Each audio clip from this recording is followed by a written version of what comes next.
The Juvenile Justice Oversight Council shall come to order. Good afternoon, everybody. Please call the roll. Mr. Adams. Ms. Gardner. Mr. Gold. Here. Mr. Ramsey. Ms. Walker.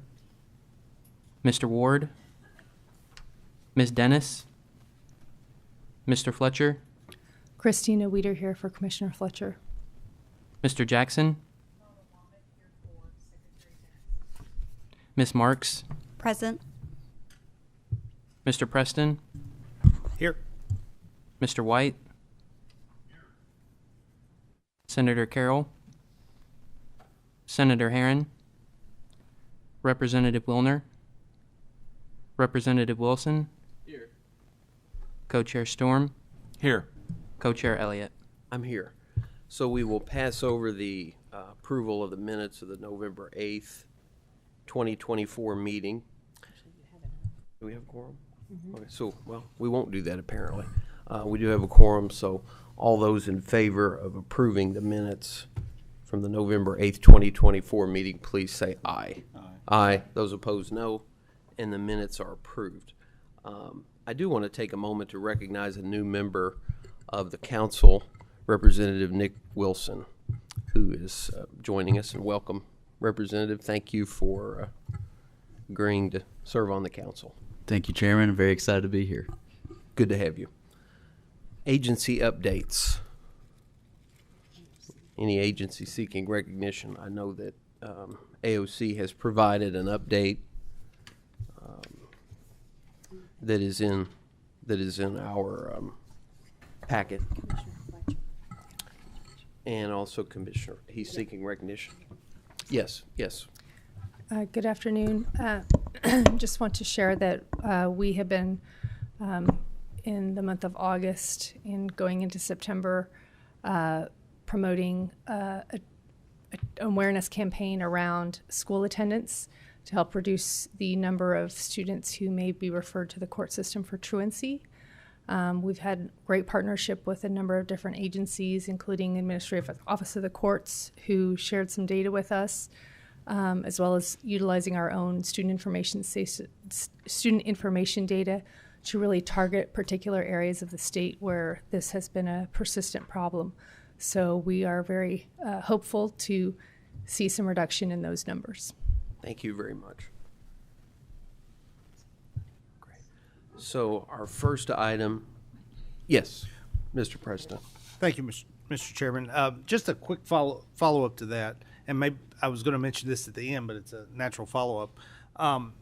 Would it be possible at a future meeting, maybe for AOC, to present a little more in depth on the trends in truancy cases? I'd like to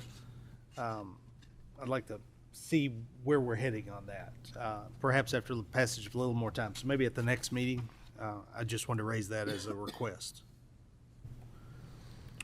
Thank you very much. Any other agencies seeking recognition? Okay, thank you. And our first item is the Juvenile Justice Advisory Board update. So if Dr. David Finke, the chairman, would come forward, and Director Elsie Berger, and I apologize for my voice.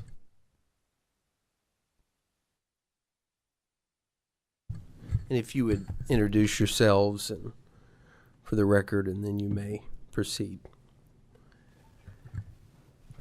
Thank you, Chairman. My name is Dr. David Fink. I'm a licensed psychologist by trade, and I'm the Chief Executive Officer of Jewish Family and Career Services in Louisville, Kentucky, which is a broad social services agency that serves about 2,300 individuals and families throughout the Commonwealth, including some services to high acuity youth that are in both juvenile justice as well as DCBS custody. And the reason that I'm here today is that I'm the chair of the Juvenile Justice Advisory Board. I became a member of the Juvenile Justice Advisory Board when a DCBS colleague who's no longer with DCBS had recommended me to Governor Bevin.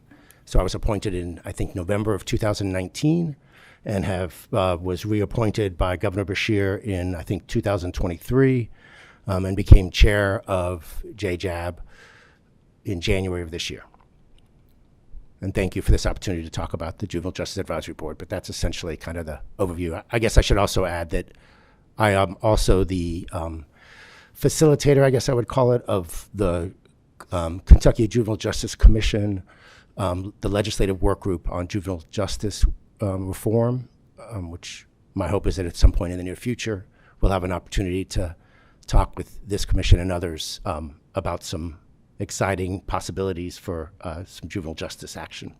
And I've been doing that since Judge Jones asked me to chair that meeting, which was probably about a year ago. Good afternoon. My name is Elsie Berger, and I currently serve as the Executive Director for the Office of Support Services within the Department of Juvenile Justice. I've currently served in that role since 5 February of last year. I'm responsible for the department's grants functions and administrative support that we provide to the Juvenile Justice Advisory Board.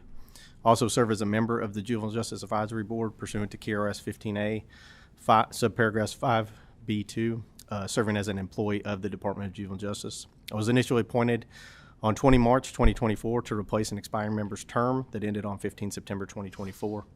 I was reappointed on 26 November 2024 to fulfill a term that will complete 14 September 2028. I appreciate your time and opportunity to testify before the council today. Thank you. Thank you. I have some questions, and I'm sure members do as well. So how many members are on your The board. the board? Thank you. Thank you, Chairman. By statute, I think we're allowed up to 33. Currently, I believe we have 30, although I think 2 have resigned, right? 30 with 1 vacancy. 30 with 1 vacancy. And so we are awaiting gubernatorial appointment for that 1 vacancy. Okay. And how often do you meet? We meet every 2 months. And one of the things that we're trying to do currently, and really this began in January, is alternate our meeting locations. We typically meet in the Transportation Cabinet Building. But one of the goals for the Juvenile Justice Advisory Board is to impact the communities in the Commonwealth. And so we are trying to do a better job of having meetings in different locations around the Commonwealth. So, for example, in our March meeting, I think it was, we were in Elizabethtown. We haven't yet decided. I guess that was probably our May meeting. But we have not decided our location for our next meeting, which will be in October.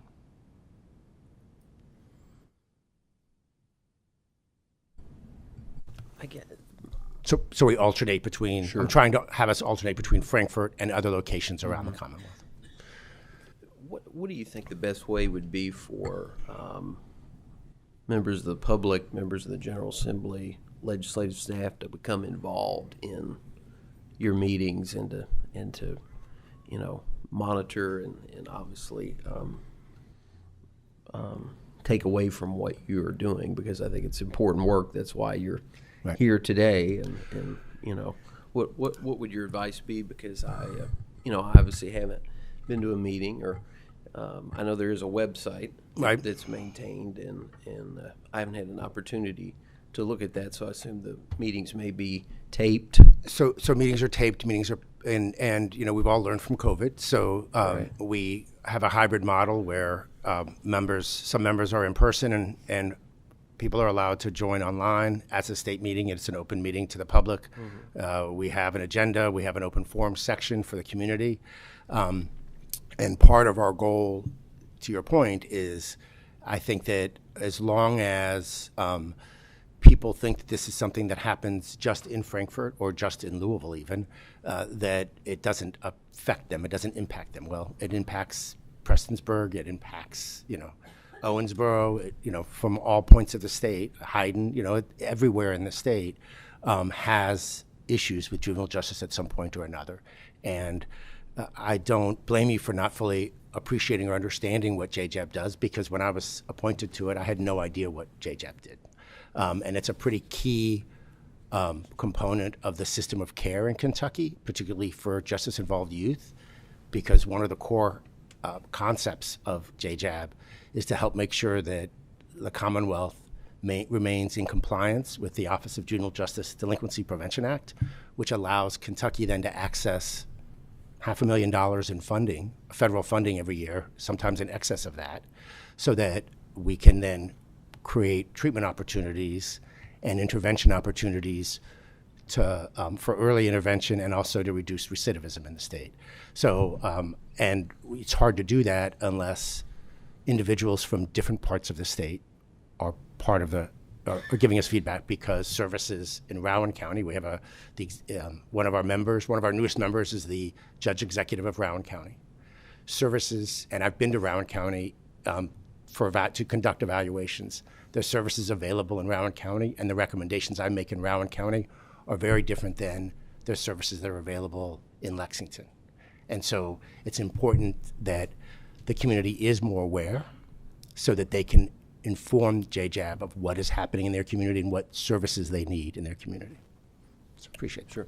Are the recommendations formalized at some point at the end of the year, or put in writing, or submitted to the governor's office, or to? So we have a report, an annual report, and we also have a 3-year plan. So the 3-year plan is submitted as part of the requirement of the Office of Juvenile Justice and Delinquency Prevention Act. And then we also have an annual report that is submitted to the governor's office. Wonderful. Well, it may be good at some point to have you at a meeting to present that report, I think, in the future. Any other members seeking recognition, or any comments or questions that?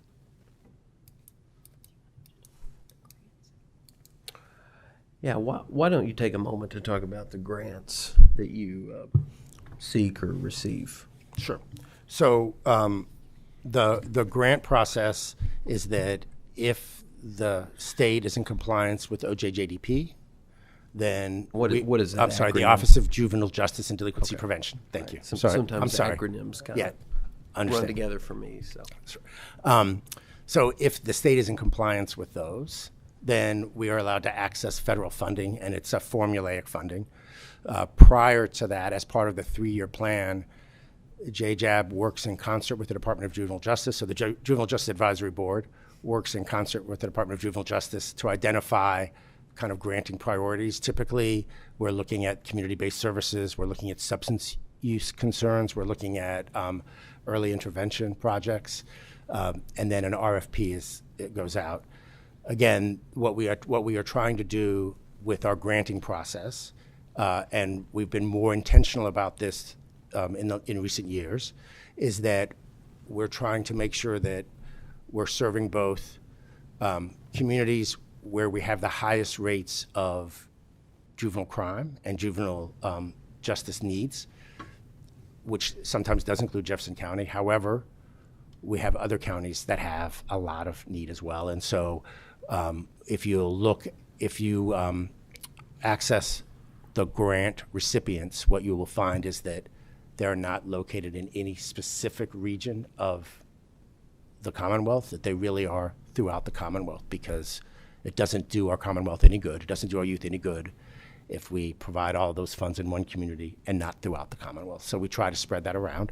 Recipients, one of the goals we had for this year that we were only mixed, I think, in what our recommendations are, is to try and encourage nonprofits that are applying to work together so that youth are receiving services, youth and their families are receiving services concurrently, so that it's not one, a youth is being served by one nonprofit, and then when they're finished, that family is served by another nonprofit, because oftentimes you're right back where you started when you work that way. And then I'm happy to say that we have a number of recommendations that are in this year's cycle and incoming cycles that also include state agencies that are looking at innovative approaches to care and to treatment that will ultimately be recipients, we hope, of the Title II funding. Title II funding is how the Office of Juvenile Justice Delinquency Prevention funding is referenced. And what happens with that process is that the Juvenile Justice, first the Grants Committee meets and reviews the grant applications. And typically there's 2 different committees. One is DJJ staff and one is members of the board that are not DJJ staff. They come up with their recommendations, they vote, then the Grants Committee submits their recommendations to the full board for approval. And sometimes, as you likely know, oftentimes, whether it's a state agency or a nonprofit, oftentimes they're asking for more money than we can allocate, given the number of dollars that are sent from the federal government. And so sometimes their offer is less than what was asked. And then those are recommendations to the Department of Juvenile Justice. And then the Department of Juvenile Justice makes the ultimate decision about those fundings and the grant recipients. Although, to my knowledge, in the 4 or 5 years that I've been either on the grants committee or on the executive committee of the Juvenile Justice Advisory Board, I don't recall DJJ ever not agreeing with the recommendations of the Juvenile Justice Advisory Board. But that certainly is within their right. Yes, go ahead, you're right. Yeah, hi, Dr. Fink. How much money is granted? I assume it's all federal funds, is that right? Yes, it's all federal funds. This year was about $584,000. Next year is a little over $600,000, I believe. One of the unfortunate situations we're in at this moment, and Mr. Berger and I have talked about this as recently as yesterday, that we are actually right now, the recommendations for grant recipients for the current year are actually FY23, fiscal year 23 dollars. So at some point in the process of the functioning of the Juvenile Justice Advisory Board, we fell behind in our duties to allocate these dollars. And so we're working, and this happened, I don't know, probably 6 years ago. I think this happened even before I joined the board. And Mr. Berger has a bit of a plan on how we can begin to catch that up. And part of the reason why that becomes important is that one is that you always worry about how long those federal dollars will be available to the Commonwealth. The other is that, this year, the Office of Juvenile Justice and Delinquency Prevention did a site visit throughout the Commonwealth, and we did pretty well. Not perfectly, but I would argue that the recommendations that they made were all what would be considered minor recommendations for change. There were no problems per se. It was more that there were processes that could become problems. But they're evaluating, this year they came and evaluated the Department of Juvenile Justice based on FY22, fiscal year 22, because that was the active recipient year, even though the site visit was April? It was April of 25. And so the Department of Juvenile Justice had to answer questions about fiscal year 22, even when it was April of 25. So that's another reason why we need to speed up this process a bit. So, thank you for that. Dr. Marks. This is more of an invitation than anything else, but I am the commissioner for the Department for Behavioral Health, Developmental, and Intellectual Disabilities. As you're granting in funding to substance use and mental health, if you ever would like consultation or coordination on resource distribution, we'd love to ensure that we're coordinating our resources. That would be great. And I don't think, so there's a member of DBHDID on the legislative work group that I facilitate. I don't believe we have a member of DBHDID on Juvenile Justice Advisory Board, and I don't know why that would be, actually, to be honest with you, because it's hard to imagine. Yes. We can work on that. Thank you. Thank you.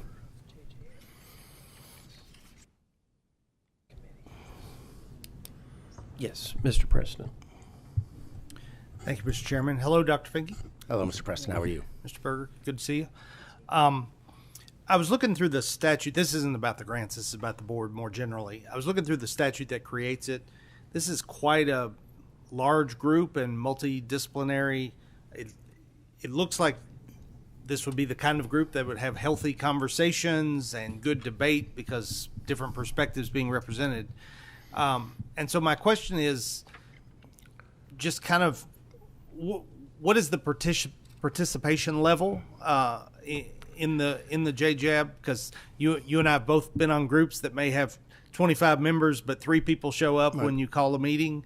Are you finding the current operations of the board to be participatory and healthy and good discussions? I do. I would say that I don't know this off the top of my head, but I think that thinking of this calendar year, I think we had one meeting in which we did not reach a quorum. And actually, that was the meeting, honestly, that we had in Elizabethtown. We almost always have a quorum. whether we have a quorum or not, we hold a meeting, and we always have participation. And as you can imagine, we have very healthy conversations, sometimes unhealthy conversations, and sometimes community members in the open forum section are not happy about some of the limits of what we can do. But the conversation ranges. We have a member of the board who wants the JJAB to support a bill that they hope comes before the legislative body this session on minimum age of marriage. And while I'm going to allow that conversation to occur, I would argue, as I look over at Commissioner White, that as a state advisory group to the Department of Juvenile Justice, as a psychologist, do I think that there should be, are there concerns developmentally about 15-year-olds marrying? We can have that conversation, but as a board that is supposed to be helping in juvenile justice issues, my recommendation to her was to make sure she has research to show direct relationships between marriage as a teen and committing juvenile justice, juvenile crime, not other pieces. So, but we will have that conversation. So yes, we have lots of those kinds of conversations. I would remind you that one of the, there are a couple of things when you talk about the membership being large. One of that is that we actually operate under two different acts, honestly. One is KRS, and one is the Office of Juvenile Justice and Delinquency Prevention. I can't even say it. That's why I do the acronyms. So we have to operate under both of those acts. And so it makes, particularly when you get into membership, it makes it a lot more complicated. So that is one piece of it. The other piece is that we have no say in who is a member of the board. This is by gubernatorial appointment. And so we try to make sure that the governor's office is aware of board members who we feel are not in good standing. And those are typically people who miss multiple meetings without letting us know why. I mean, we have judges who have to be, they have a trial. We can't ask a judge to cancel a trial. I think your attorneys would be rather unhappy if we asked the judge to cancel the trial so they could join our meeting. And not all of our members understand that, so sometimes we have conversations about particular board members who aren't present, and I leave my office at 12 and come to Frankfurt or go to wherever we're having meetings to do that. But I also recognize that I have a luxury that, some of our members don't have. And so that becomes a complicated piece to that as well. Thanks. Thank you. Is any other member seeking recognition? If not, thank you very much for appearing before us today. We Thank you. Appreciate it very much. Appreciate the opportunity. Very informative. Appreciate the opportunity to be here.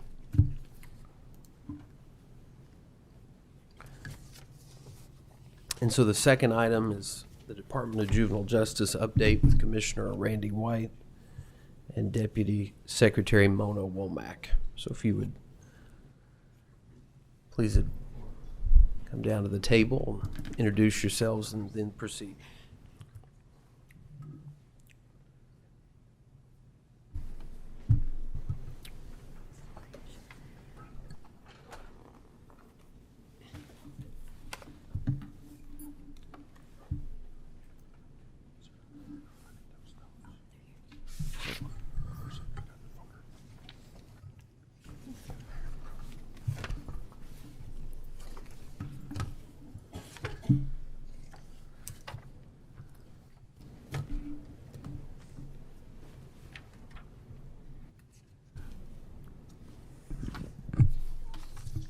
Good afternoon. I'm Randy White, the Commissioner for the Department of Juvenile Justice. I'm Mona Womack. I'm the Deputy Secretary for the Cabinet for Justice. So it's a pleasure to be here and looking forward to working with you guys and collaborating in the future. We've recently had the opportunity to spend the better part of a day with a couple of individuals that's part of this committee, Senators Carroll, Senator Storm. We spent the better part of the day walking through a facility and discussing issues with juvenile justice and needs. So thank you very much for that time. We have a PowerPoint to go through and quite a bit of notes, and I realize that it's Friday afternoon on a 3-day holiday, so I've got some, if you'll just bear with me, I have some information to include at the end that's pretty exciting. So if you're ready to roll, I'll get to rolling. Please proceed. Thank you. We've been asked to provide an update to this committee. Many of you are familiar with our investments and needs. Since I began as DJJ Commissioner, I've been committed to continually improving and investing in DJJ to ensure that we are putting the safety and security of youth and staff first, as well as investing in programming and mental health services. In short, this is not the same DJJ as in 2023, and our work is ongoing. I think you want to provide an update. Sure. Okay. I'm the lead. I'm the lead for the Justice Cabinet with the Department of Justice federal investigation that's going underway, and I wanted to update you on that because we do get questions from people from time to time. The Department of Justice announced their investigation into Kentucky DJJ in May of last year, 2024. And they're looking into certain issues, basically whether the youth that are confined in the 8 detention centers and Adair YDC receive reasonable protection from excessive use of force, isolation, physical and sexual abuse, and then also whether we are providing adequate mental health care and adequate special education services for those youth who require services under the IDEA. The investigations under the federal law of CRIPA, and you all are familiar with, what federal investigations can result in. At this point, the investigation is ongoing. We just complied last week with the 9th request from DOJ for information and documents. We have been extremely transparent, and as I think this committee knows, for a few years now, we have been open that DJJ has had serious issues in the past, and that we are committed to really rebuilding that department as a whole, not putting a Band-Aid on it, but rebuilding it as a whole. And so we have been open with the Department of Justice. We have given them access to data. They have visited every detention center in Kentucky, juvenile detention center in Kentucky, and the Adair YDC, some of them more than once. I don't believe they will be coming back for any more site visits, but they could. They haven't told us that. They're aware that, staffing has been the biggest problem for us. It's the hardest part of getting this right, but it's getting better. And they're also aware that, knock on wood, the number of violent incidences within our DJJ facilities have decreased. And so we're looking forward to continue to work with the DOJ and seeing what they do. Glad to answer any questions if you have some at any point about that investigation. So, thank you. So we have a PowerPoint that we will be running through, but I'm not going to read the PowerPoint verbatim. I have a number of talking points to discuss and get through. So if you will, just switch between listening to the notes that I read and reviewing the information on the PowerPoints, and hopefully we can move through this fairly quickly.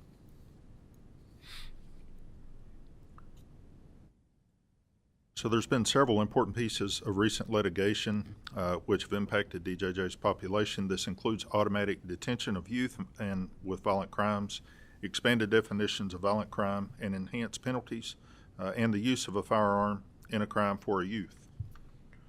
2023 Senate Bill 162 was the most significant recent bills for DJJ.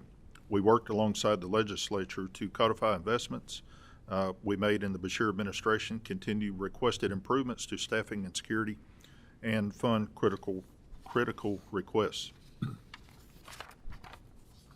It also included a mandate to develop and implement a new regional detention model as soon as practicable, while safely segregating males and females and separating violent and nonviolent offenders. It also mandated that DJJ reopen and operate the Louisville detention facilities, including the downtown Louisville Metro Government Youth Detention Center, and the JCYDC renovation and management was to be completed into 5 phases. The bills referenced have impacted population and capacity at our facilities. DJJ is required by the legislature to safely segregate males and females and violent and nonviolent offenders. This requires separation of sleeping quarters, separate programming, separate schooling, separate dining, and recreational activities. The Beshear administration requested 2 additional female detention centers to allow for further capacity. However, the legislature failed to fund this request, but we're looking forward to working with the state legislature in the upcoming legislative session. Governor Beshear recognized that a safe and secure facility cannot exist without qualified and strong staffing. As a result, the Beshear administration has invested significant resources into addressing recruitment, retention issues at DJJ, including raises. At the request of Governor Beshear and his administration, the General Assembly appropriated critical funds to sustain previous DJJ salary increases and to raise salaries for all DJJ workers, as well as starting salary for all DOC correctional officers to $50,000. And to emphasize the significance of the increase, prior to that, starting pay was $30,000. DJJ has maintained the highest number of employees in recent history, and we continue to recruit and to retain staff. And in an earlier testimony today, I did a comparison of numbers for correctional officers, and the comparison in January 2023, we had 313 field correctional officer positions. In August of this year, we have 487 security field positions. So it's a significant increase, and not only is there an increase, but I think we're maintaining those staff members for longer periods of time.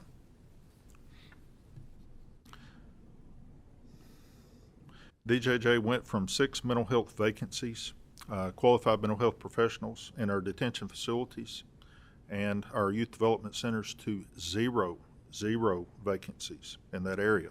So we're fully staffed for qualified mental health professionals, and currently we're building upon our treatment directors at these facilities. So again, we're attracting those types of individuals that's qualified to do those jobs, and we're retaining them. Furthermore, every facility has a treatment director, and 2 facilities are in the process of hiring a second treatment director. A top priority of mine as commissioner when I came into this position was to continue and expand upon training investments. We know that this is also an area of interest for this committee. In regards to security threat groups and training, or what we call gangs on the streets, 3 years ago, DJJ collaborated with the DOC, the Department of Corrections, and law enforcement on a training for all DJJ detention and YDC superintendents. DJJ superintendents selected security threat group coordinators in each facility in 2023. And what we also recognize is that the dynamics between gang membership or gang affiliation varies, and it differs from the adult dynamics. It's a much different dynamic. So there's a street level involvement, and it could involve neighborhoods instead of loyalty to a particular gang. It's loyalty to neighborhoods. So the dynamics shift quicker, so we have to specialize in what drives gang membership and activities for juveniles. And I think that we're teaching some folks a thing or two about that. Further, DJJ has dedicated staff who cooperate with local law enforcement to stay up to date on STG information, and statewide trainings are held annually and at individual facilities as requested or directed by DJJ leadership. In June of 2023, the DJJ Training Division reviewed and updated the security topics included in its monthly emergency response training for all facilities. The first training began in July 2023 and has continued since. In March of 2024, Mr. Troy Pollock was appointed as the Director of Training at DJJ, and in this role, he led the revamping of the department's training curriculum to align with recent training needs, a recent training needs assessment conducted by Eastern Kentucky University. Excuse me. In August of 2025, Mr. Pollock was appointed as the new Director of Detention. DJJ commonly recommends additional training in corrective actions for staff as needed as well. So as we're holding staff accountable and we're reviewing staff actions or any type of misconduct, not only are we addressing that with discipline and corrective action, but also with additional training to correct the behavior.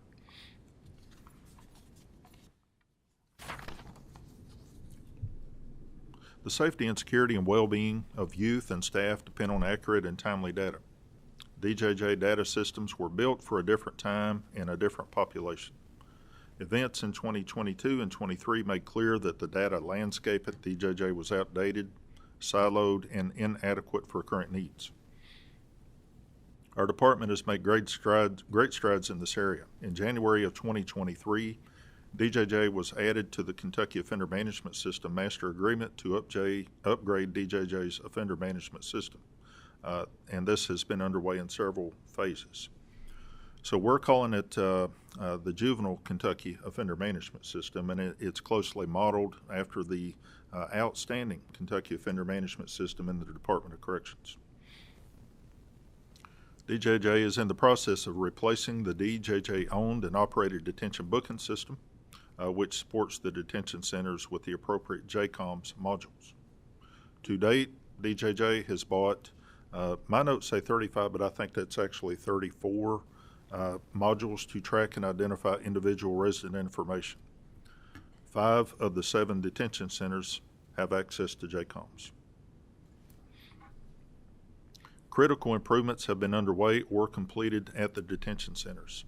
The Justice and Public Safety Cabinet contracted with the American Correctional Association beyond its regular audit and collaboration relationship to inspect facilities and identify necessary improvements. In fact, all of our facilities are accredited currently. They have active accreditations except for one, and that's in Campbell County. The reason is they're going to go through an initial accreditation because they switched from females to males. So that'll happen next summer. So we are all accredited, fully accredited through ACA standards, as well as PREA compliant. And I know this committee is familiar with PREA. The DJJ Director of Security also assesses each detention center and recommends needed improvements. In 2023's House Bill 3 and House Bill 6, the legislature directed DJJ to renovate the Jefferson County Youth Detention Center and appropriated funding in required phases. From the start, DJJ has worked diligently to complete each phase of the project as directed and appropriated by the legislature. As required by the legislature, the design and construction of the downtown JCYCDC was contingent upon completed transfer of a property deed from Louisville Metro to the Commonwealth.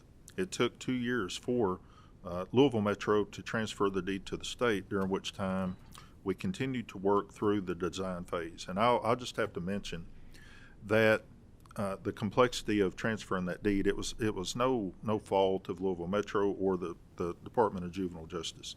The complexity came and the complications from easement issues within, because that facility is attached physically to the courthouse in downtown Louisville. So we had to get all that worked out. The deed was transferred to the state in April of 2025, and in the same month, an RFP for construction was issued, which closed in May of 2025. A contractor was selected and under contract in early June of 25, and as of this month, demolition is 50% complete in the downtown facility. Estimated completion for this project is in the spring of 2027.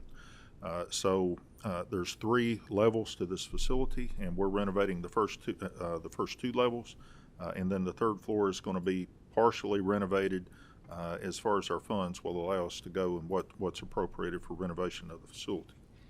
And it'll be prepared for a later phase of renovation. So the Linden facility, which is also in Jefferson County, was also provided additional funding in House Bill 2024 House Bill 6 to fully fund the required facility modifications. As previously reported, this project is underway and construction is estimated to take around 24 months. Estimated completion is in the fall of 2026.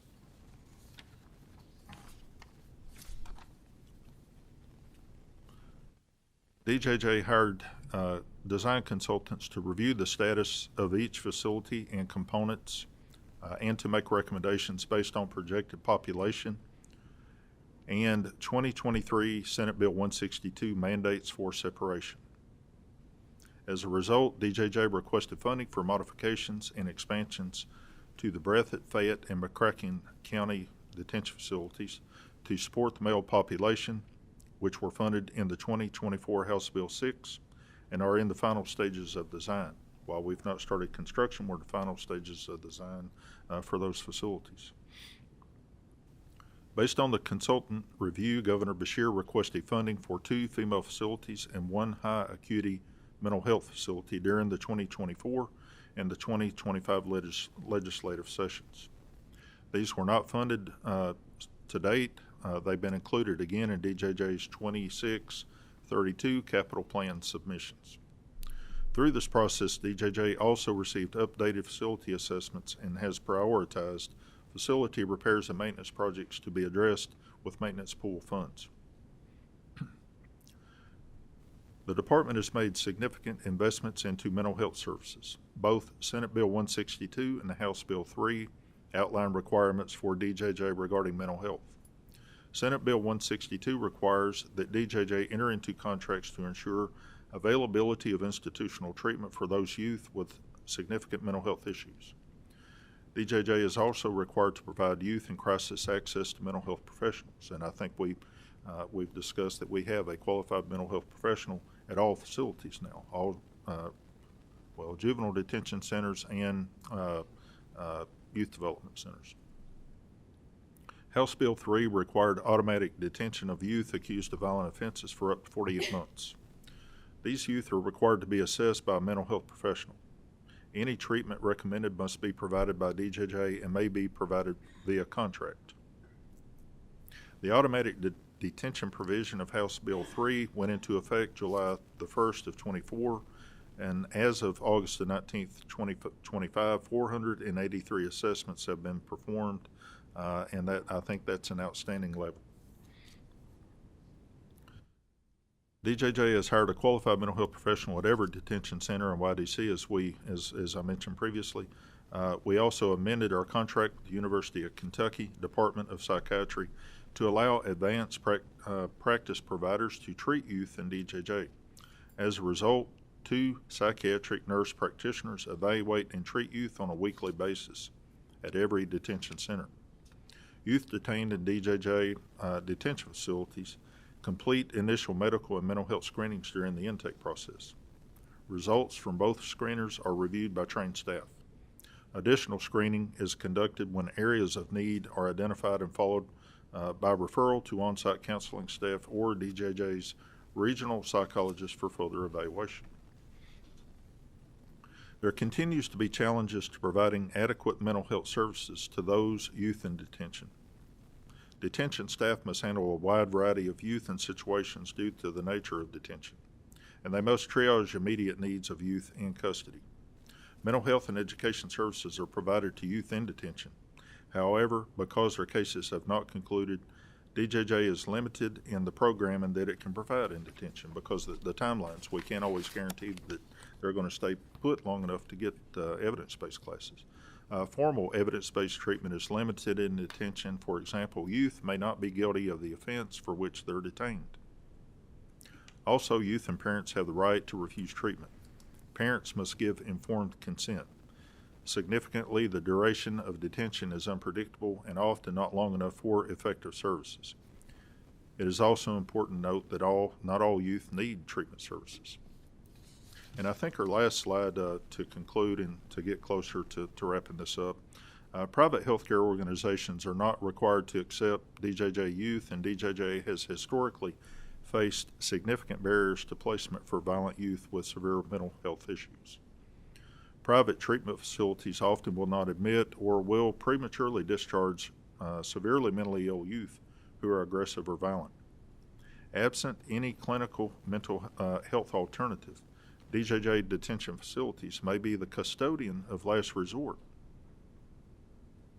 However, a child suffering from severe mental illness cannot be adequately treated in a detention center, neither designed nor staffed as a clinical facility. At the direction of Governor Beshear, DJJ and the Cabinet for Health and Family Services requested a separate mental health facility for high acuity youth in detention.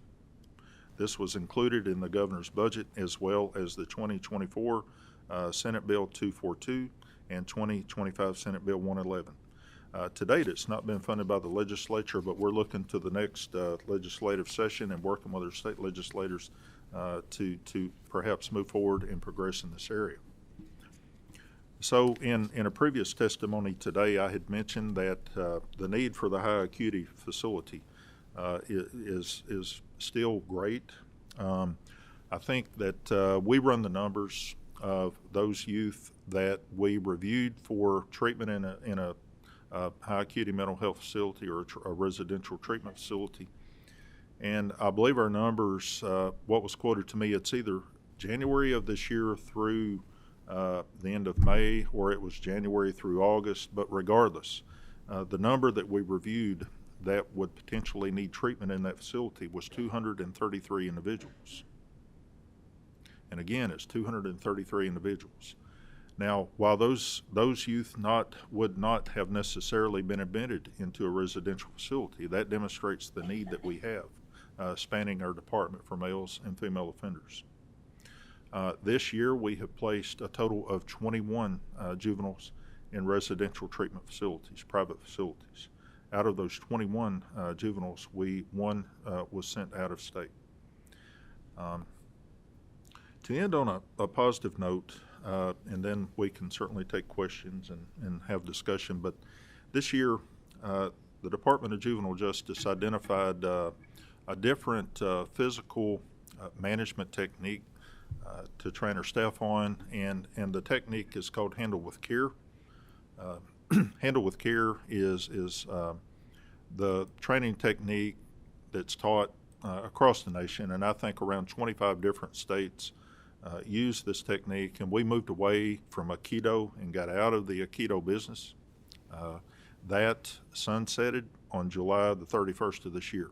Aikido is no longer approved in the Department of Juvenile Justice. So Handle with Care, and I'll just go through a description of it and then one more update and one more highlight. But we moved forward with removing Aikido as our use of force program and adopting the Handle with Care program, not only in detention centers, but all DJJ facilities. Coordinators received instruction certifications the week of May the 12th through the 15th. Training began with all of our staff on May the 15th, and again, we sunsetted Aikido and went fully Handle with Care July the 31st. Handle with Care is a crisis intervention system, and it adapts to the unique needs of every juvenile in care and is primarily used in juvenile detention centers. It's being used in juvenile centers in 17 states, and I think, but my count was higher than that. It was maybe around 24 or 25, multiple health care facilities and schools across the nation. Its proprietary holding method, the primary restraint technique, or what we call PRT, is patented for its safeguards to prevent positional asphyxia and other medical emergencies. Handle with Care system of physical restraining is less complicated and quicker to perform, making it easier for staff and juveniles. Handle with Care also teaches handcuffing, floor techniques, and team interventions, and has a mechanism for handling larger or more physically capable youth. There's 4 standalone classes in Handle with Care. Verbal de-escalation is number 1. Self-protection for the staff member is number 2. Restraints is number 3. And then cell entry techniques, which we didn't have previously within the Department of Juvenile Justice, is the 4th day of training. So again, I want to reinforce de-escalation and self-protection. This is not a pain compliance-based restraint technique. It's taught on the basis of de-escalation first, being safe for the juvenile and the staff member second. And if there is a situation that requires a higher level of force, that force is deployed under controlled techniques with a teamwork approach so that everyone knows their role. It is organized and is systemic, and accordingly the outcome is safer. So I want to move on to another another technique, and this is a program that we're going to train our staff on. And it's pretty exciting. This dives much deeper into de-escalation techniques within juvenile justice. So we often teach staff how to react. And in our business, the restraint is not the end of a situation where we have to physically control or apprehend a juvenile. The restraint is not the end. The end is the relationship rebuilding. That's the end. That's the end result. And so we've taught our staff how to react, but we haven't taught them how to think. So through collaboration with the Cabinet for Health and Family Services, in particular DCBS, there was a recommendation that someone turned me on to called EQ2.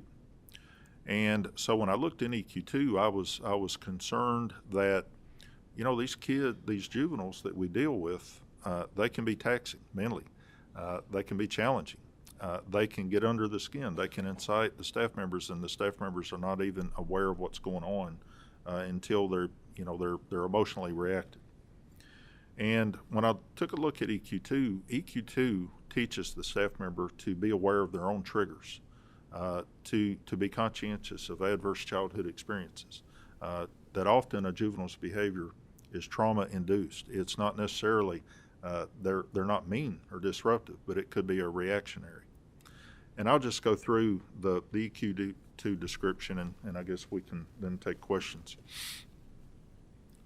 But the department has been focused on training its staff to recognize that use of force is not a primary approach, and instead de-escalation techniques should be preferred. Therefore, our department enhanced the verbal de-escalation class by combining it with DJJ's current de-escalation and crisis prevention class. EQ2, and what the EQ2 stands for is it's a proprietary term, but EQ2 stands for emotional intelligence for the staff and recognizing what's going on with the juvenile, so thusly the EQ2. It's a training and support program of the Lionheart Foundation.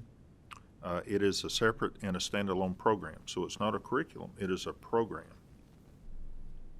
And it's focused on trauma-informed care and will be taught independently. However, EQ2 and Handle with Care verbal de-escalation will complement one another. This program focuses on building essential social and emotional regulation skills required to manage responses to youth's traumatic stress reactions and challenging behavior. EQ2, as stated, stands for the combined emotional intelligence of staff and the youth they serve. It provides interactive training and support to help staff build self-regulation skills, to understand their own triggers, and effectively co-regulate with youth so that they can respond appropriately to the youth and de-escalate a situation. The program includes consistent opportunities for training and support to prevent burnout, staff burnout, and a secondary traumatic stress. The program helps staff understand how trauma impacts youth behavior and the stress response system. It also teaches strategies to model and transmit effective social and emotional skills to youth. EQ2 focuses upon building attuned and reparative relationships with youth, exploring healthy boundaries in the workplace, and managing stress and conflict amongst staff. The program includes resiliency practices to reduce burnout, secondary traumatic stress, and turnover amongst staff. This program is an important component to use with Handle with Care to de-escalate youth so that a restraint may not be required, and if it is required, only used for a short period of time. EQ2 teaches staff to address the underlying concerns of the juvenile and to prevent them acting out in the first place, and to immediately attempt to reestablish a positive relationship if a restraint is necessary. DJJ has been working for some now to allocate funding for EQ2, and we're happy to announce that the contract with EQ2 has been finalized, and we appreciate the collaboration and the work with the Department of Community-Based Services, also the Finance and Administration Cabinet, in guiding us through, navigating us through the tenets of that contract. So that contract will become fully effective September the 17th, so it's signed, sealed, and delivered. We're already doing some work with EQ2. We have supplies in hand to begin training our staff. We believe that in time, EQ2 will be a game changer, and it's exactly the approach we should take for staff and juveniles and their development alike. As far as we know, no state has implemented EQ2 as a required program for staff training to date. Kentucky will be the first. We're leading the nation. Further demonstrating our serious commitment to advance our culture and to improve upon the wellness of both juveniles and our staff. Data will tell the stories as we move forward. DJJ has already named an EQ2 coordinator and begun identifying EQ2 facilitators. Over the last couple of months, we've communicated with our other jurisdictions that currently use EQ2, and most often those are school systems or maybe municipalities that have detention facilities, to learn best practices for implementation. As EQ2 is rolled out, our training staff will hold monthly meetings with Lionheart to assess the program's progress. In summary, prior to EQ2, we were, again, as stated earlier, we were training our staff how to react, but not how to think. So I think that concludes my presentation, and we can try and answer questions. But to me, it's a pretty exciting update to end on. Thank you, Commissioner, and I agree with you. I think that is great news because a lot of the news reports that I have read over the last few months, typically it involves a staff person who didn't react appropriately, and so I think you're wise to focus on the staff because that's obviously a very important part of a juvenile detention facility.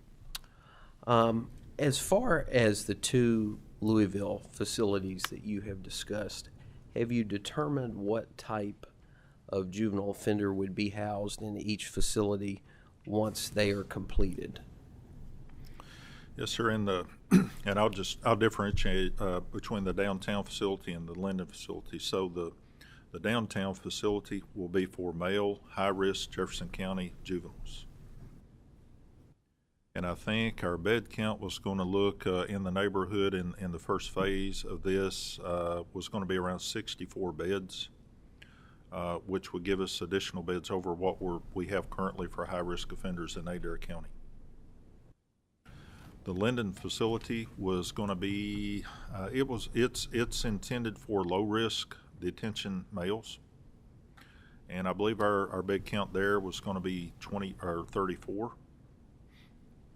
So again, it's low-risk males. So we can house Jefferson County offenders in Jefferson County, and it's not meant for female offenders. And so the Linden facility would also be Jefferson County, yes, sir, males only. Okay. And at what status, I guess, in the justice system are these juveniles? Is this pretrial? Would it be after conviction? It's post or pre-conviction detention. Okay. Yeah, offenders detained after arrest. Okay. As far as the rest of the state, what's the current arrangement with where males and females are being held? Currently, we have 3 high-risk facilities for males, and of course, Adair is for Jefferson County. In Warren County, there's a catchment area for high risk there. Fayette County is another high-risk facility. It's a catchment area for various counties, and when I say catchment area, that means that we send various county offenders upon arrest to those facilities. We have a low-risk facility in McCracken County, a low-risk facility in Campbell County, and a low-risk facility in Breathitt County. So currently our females, high risk and low risk for detention, they all go to Boyd County. That it's not an ideal arrangement, as we've talked about before, because of the distance that we have to transport those juveniles. But the thing that Boyd County has to offer is that in managing female offenders, they really need, in order to be properly managed, they need a stabilized and experienced workforce. And Boyd County offers that, and they've proven time and again that they were the right facility to put female offenders in. They do an excellent job there. Shout out to Boyd County. But again, it's the distance, and we're in need of female facilities so that we can locate females closer to their basis of support in their homes. Okay, so I don't want to monopolize the time. Does any other member have a question or seek recognition on a Friday at 4 o'clock? Mr. Preston. Just real quick, thank you, Commissioner White, for all the information. You made reference to the House Bill 3 requirement of automatic detention. That was something that concerned us quite a bit when the law was passed. The only number you gave relative to that was the 483 assessments have been done. Is that a proxy, or is that the same number as the children that have been affected by that law? Was that, have you done any calculation of an increase in the daily population or anything like that to quantitatively calculate the effect of that bill? I think those 483 assessments were for violent offenders. I believe that was that's the number that I have. Probably Administrative Office of the Courts may have a better idea of that number than I would. We've not specifically tracked any population increases. Now I can tell you that we've not been at capacity within our detention facilities. Although we do see surges, and we will stay upwards of 80-90% filled a lot of the time. We've not tracked those numbers specifically. Ms. Gardner. Ms. Gardner. Yeah. First of all, and having gotten to spend some time with you recently and talk about what you all are doing, I'm just very enthusiastic about everything, and especially as it relates to the trauma-informed care. I do want to mention, so at Maryhurst, and I had shared this with you, we've implemented EQ2 as well, and there's, we're about 6 months in and are seeing some really early indicators of good outcomes from it. Good staff buy-in and decrease in sort of adverse events and incidents. So I'm thrilled and very thankful to DCBS for being able to do that. But in terms of the two facilities, how much is the cost? What is the cost of those facilities for the renovations or redesign? Do you know? And what we're talking about is the downtown Jefferson facility. And Linden. Yep. I think that, and I'm going to give you an approximate figure for the Jefferson County downtown facility, but the approximate figure is in around $40 million for the renovation of that facility. Even though the facility is existing, extensive renovation had to be performed. We had to pretty much, when you get into renovation and extensive renovations, you have to pay to demolish it on the inside and then rebuild it. And also, costs were incurred to bring it up to current life safety building codes, current fire safety codes, and all those things. I think the Linden facility, and I've got an exact number in my notes, but what I recall was maybe around $5 million to renovate that facility. It's not a total renovation, but I'm giving you an approximate figure, not an exact dollar amount. The facility was not designed as a detention facility. It was designed more as a day treatment and a youth development center. So this is a phase one of renovating that facility. There could be other phases. There's other spaces in that facility that we can take a look at for a phase 2 and 3, but we would have to approach the state legislature and present a plan and a request for funding for later phases. Okay. All right. Thank you. And then my other question, and I know that you definitely have an interest in this, but is how you all are working on services for reentry, or after what we might even call aftercare services for the youth. Governor Beshear's interest is he has a deep interest in reentry, and we have discussed building out what reentry would look like in the Department of Juvenile Justice.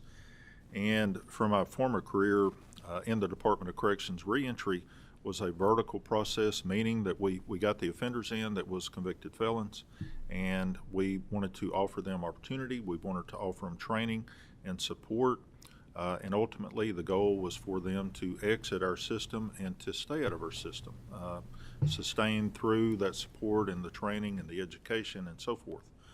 With DJJ, we've put a lot of thought into this because when the juveniles come into our care and our custody, it is a slice of time. They're not going to stay with us forever, but we know that our approach must be more horizontal because we have to collaborate with the Cabinet for Health and Family Services, the courts, and they're going to be with us for a period of time. So it's going to be more on an individual treatment type basis to identify what their needs are, and hopefully we can collaborate, continue the excellent collaboration with CHFS and the AOC, and we can follow them through the system for continuity. We don't want to just try to initiate something within the confines of our business and our department. So we have established some reentry positions in our youth development centers so far, but we're continuing to build that out. We're looking forward to moving forward with that in the coming months. Okay, great. And do you feel like you have adequate resource for that in terms of?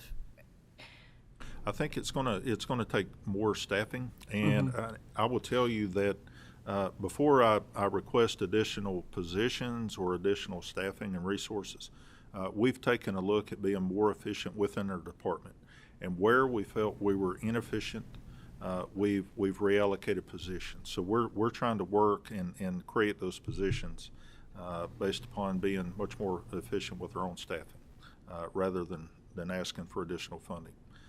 So I do think there will come a time that we do have to request some additional funding, but it's only when necessary. We don't want to stay inefficient in some areas and then keep adding to our staffing complement. Okay. And then my last question is about prevention services and what's being done in that area. I think we need to do more work in that area. I think we need to explore that more. Currently, we've been focused on making our detention facilities and youth development more safe, and to take a deep dive into our physical plants, our security practices. I think that we need to do more work with alternatives to detention. And on that same note, and this is a little bit off the topic, but we've been, as you've attended a recent meeting, we've been exploring partnerships with many more private agencies to try to get bed space. But I think we need to do more and explore more in the world of alternatives to detention. Great. All right, thank you. And again, I just appreciate all the work that you all have done. Thank you, Senator Carroll. Thank you, Mr. Chairman. And I said this earlier today when the commissioner was speaking at the Legislative Oversight and Investigations Committee. I don't always agree with decisions the governor makes, but when the governor decided to hire this commissioner, that's one of the best decisions I think he's ever made. And I think it's important to know that for you all, the members of this group, that there's a lot of collaboration, a lot of communications, and there has been since the initial days of this crisis. When we put together a working group within the legislature, the communication started then with the previous secretary and the previous commissioner, and it's continued on through. And we made a lot of progress. We still have some steps to go, and in a lot of ways, DJJ is doing their part. Everything we've asked them to do, those things are in progress.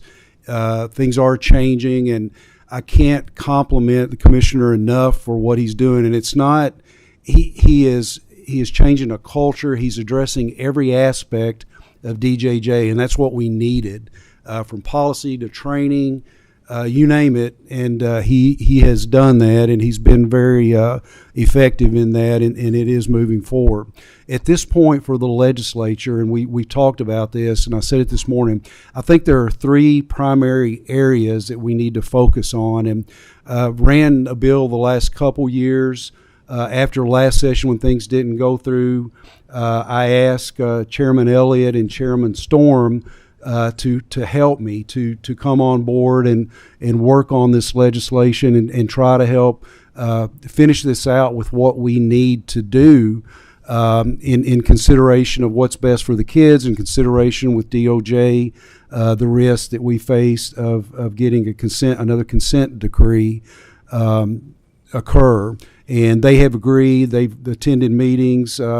Chairman Storm attended a visit that we made to the Marion Adjustment Center, looking at that. One of the components that we need to address is the housing of females within the detention facilities. One facility is not really working, and kind of the compromise that was reached right now, as the law is, really they're supposed to be in each regional center and then separate at those regional centers. Fiscally, that's just not possible. It would be irresponsible to do that. So the compromise that was proposed was having two different centers, one in central Kentucky and then one in western to begin with, and then provisions for a third and fourth, and I think I got that wrong this morning, for the third to be in either eastern or northern Kentucky, depending on what the census within the female detention centers dictated. So that's one component that we need to address. We looked at the Marion Adjustment Center for a possible facility for females in central Kentucky. That is a very large facility. There would have to be some major adjustments. Don't know that that's going to be feasible at all, but we wanted our budget chairman to know that we're going through this process to try to find the most fiscally responsible way to address these issues. The transportation from one end of the state to the other, that's just not responsible. And I know that DJJ is helping out a lot, but that's a big burden on the agencies that are having to transport these young women. The other area that we needed to look at is the mental health component. Within the legislation we've proposed, we set up a system from the time a juvenile becomes DJJ involved, to getting assessed and make sure they're properly placed in the right place, and to be able to move them up and down the curriculum in a consistent manner, or up and down the continuum of care. It also had a provision that would allow the highest level of hospital care. Right now, and you all have all heard the stories about staff getting beaten in some of the hospitals. Right now, the way the statute stands, law enforcement will normally not remove those kids. That hospital is stuck with those kids, and that's why they're very hesitant to accept some kids with major behaviors, is because they know that they're going to be there. That's happening a lot. So this addresses that part of it, and then it also addresses what the commissioner just said about the acute mental health hospital. And we talked about this early on in the process, and we determined that it was absolutely the best way to handle that population, and we needed a place for those kids to be.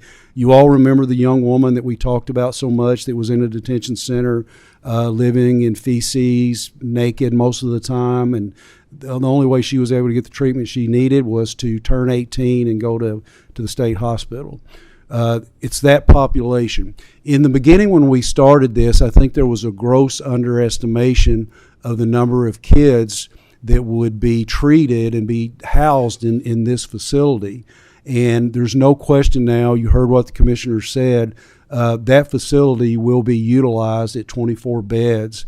And we also didn't know when we first started this conversation that South Carolina, they were already in the process of doing just what we were planning to do. And the commissioner has been really great about communicating with them and trying to learn from them as they go. So a significant expense involved, but in the end, for what's best for the kids, what's give them the best chance of succeeding and getting out of the system, that's what we need to do, not to mention with the DOJ and how we feel like that would address that aspect of the DOJ concerns. And so that was two things. That's the females, the mental health, and the part of it. And there was one more. What am I forgetting?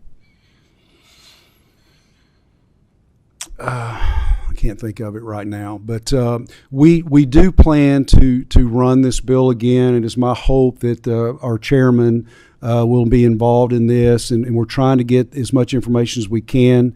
to our budget chairs to make sure they understand the cost of this and how it's going to work. And we really feel like we're on the right path to finish this out and then give the commissioner the financing, the support that he needs to do what we've asked him to do. And I think at that point, is it going to eliminate every problem? It's not. I mean, you're in that type of facility, you're going to have problems regardless of what you do. It's just going to happen. But as far as the state being proactive and doing everything that we could possibly do to make it the best environment for the staff, for the juveniles being housed, to get the treatment they need, the counseling, you name it, I think that our state will probably go from one of the worst to one of the best and set the example for many states to follow if we can get all this implemented. And this is all being possible because we work together. The executive branch, the judicial branch, the legislative branch have all been represented, the private sector, and I feel like we have a good plan. And my hope is that we can finish this out. A very rewarding experience. You all hear the progress that's been made. And, we knew what needed to be done, and the commissioner and his staff have carried that out, and we just need to finish it out. And that's kind of where we are right now. And I can't thank the commissioner and everyone who's really helped in this process, from the various cabinets, Administrative Office of Courts, Hospital Association, you name it. It's really been a positive effort. In a really rewarding experience the last few years. We just got to get it done, and that's kind of the next step. So, and if anybody has any questions from the legislative point of view, what we have been doing in conjunction with all the commissioners' efforts, I'm happy to share more. And it is Friday afternoon. I'm really the wrong one to be talking late on a Friday afternoon because I can carry on a while. Thank you, Mr. Chairman. Senator, was the third item returning to a regional model? Is what came into my head, but that might not be. Well, it's the mental health part of it. It's the female part of it. Now, the regional model, we're basically still doing that with the separation, but it's I'll remember after the meeting's over. But it's all those things. Those items are within the legislation. The original versions of the legislation that we need to address. And you all know the mental health component, how important that is, and that's getting worse within the facilities, and that's really, to me, the one that is the top priority. We're making it with the females. It's not an ideal situation at all, but the commissioner's making that work. But consideration of our counties and our families, those women need to be closer to where they live, and that, again, that gives them the best opportunity to succeed in that they would have family close, and then we can grow as we need to. But the big barrier is simply the cost, and the longer we wait, the more expensive it's going to get. And if we had done this initially, we might be finishing up a lot of this right now and saved a lot of money. I really fear that regardless of what we decide to do as a legislature, when the DOJ hands down what their findings are, they're going to require us to do it anyways. So that's where and I'll stop. I'm sorry. No, that's fine. Mr. Gold. Thank you, Mr. Chairman. Commissioner, I'd like to back up what the senator was saying about what a great job you've done despite some real challenges. But you mentioned alternatives to detention, and you've got some great DAX detention alternative coordinators that we love working with.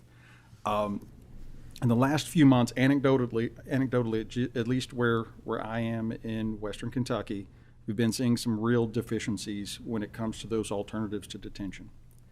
And those ATDs only work if they're done with fidelity. And we've had several situations, not just one or two isolated incidents, several situations where juveniles have been put on ankle monitors, ATDs, things like that. And they have reoffended, and they've caught new felony charges. They've been violent charges, and what we found out after talking to the DJJ caseworkers is, yes, they were on an ankle monitor, but the ankle monitor had either been cut off for days or the batteries had been dead for days, and it was never reported to the court, never reported to anyone. And I know you're not wanting, you came here today to talk about facilities, and we're not wanting as many juveniles in facilities. But if there's not confidence that these ATDs are being done with fidelity, that's going to have judges and prosecutors saying, hey, if this isn't working, we're going to have to do more detention. And I know that's not the goal for anybody here with that. So I wanted to bring that up. That's a real concern. And I think that's going to be a key to achieving a lot of the goals that this council, the legislature, DJJ has had, making sure that you're doing these ATDs with fidelity. And maybe it's just peculiar to northwestern Kentucky, but I did speak at our prosecutors conference last week with a few other individuals around the state that were having the same phenomenon going on. So just wanted to put that on your radar screen, because that is something that if that gets too out of control, that is going to be a driver for further detention. Representative Gold, I really appreciate you bringing that to my attention. And we've had recent discussions about electronic monitoring. I do think it may be time to take a look at whether we can contract that out, if there's a better way to do things than what we're doing it currently. I think it's time to start those discussions. So thank you for bringing that to my attention, and that's going to be on my agenda after I leave today. Thank you. Thank you. Thank you very much. Does any other member seeking recognition? Okay, well, if not, we will not meet on the 16th of September and hope to have an alternative date soon. So thank you for attending, and hope everyone has a nice Labor Day weekend. We'll stand adjourned.